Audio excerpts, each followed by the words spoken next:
Welcome back to Isaiah, and here we come to stanzas 2 and 4. And this second stanza at the beginning of chapter 53 I've called the rejected servant. Chapter 53, verses 1 to 3. Isaiah writes, "Who has believed our message, and to whom has the arm of the Lord been revealed? He grew up before him like a tender shoot, like a root out of dry ground.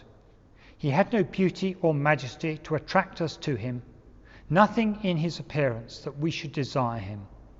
He was despised and rejected by men, a man of sorrows and familiar with suffering.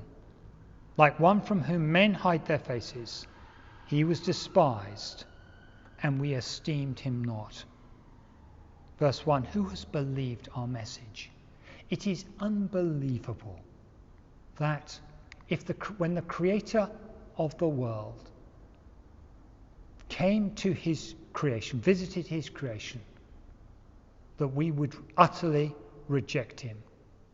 And this is what Isaiah tells us.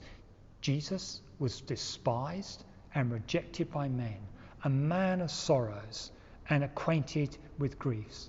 And that is part of the tragedy of Good Friday, that we see on the cross the depths of our sin, that mankind could reject the most loving, wonderful, powerful creator of the universe. But that's not all, because the fourth stanza fleshes out that rejection. I've called it the afflicted servant.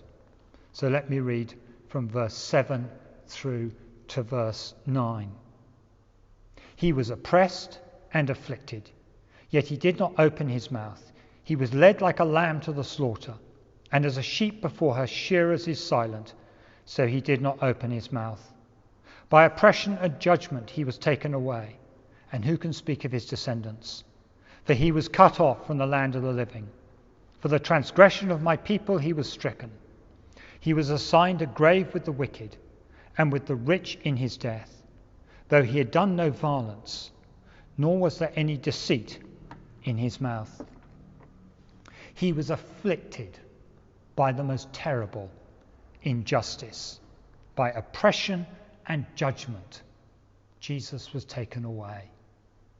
And one of the pictures Isaiah gives us here of the injustice was his silence. He was oppressed and afflicted, yet he did not open his mouth. As a sheep before her shearers is silent, so he did not open his mouth. And you know when the Bible repeats something, it's emphasizing it. He was silent. And we're told in each of his trials before the Sanhedrin, before Herod, before Pilate, he was silent. In a sense, there was no point in seeking to answer people who have already made up their mind. And his innocence, as well as the injustice, his innocence is emphasized. He was like a lamb to the slaughter.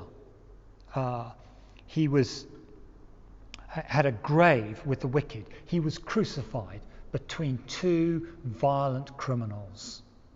And yet we're told he had done no violence, nor was there any deceit in his mouth.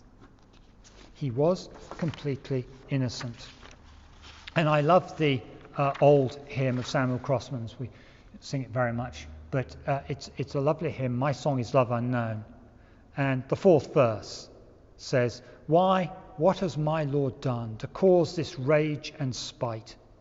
He made the lame to run, he gave the blind their sight. What injuries?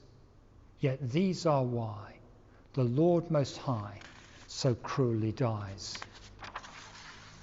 So let's just stop for a moment and reflect perhaps on how we've rejected Jesus, on how we've ignored him, and how we've put him first, and confess before him and ask his forgiveness.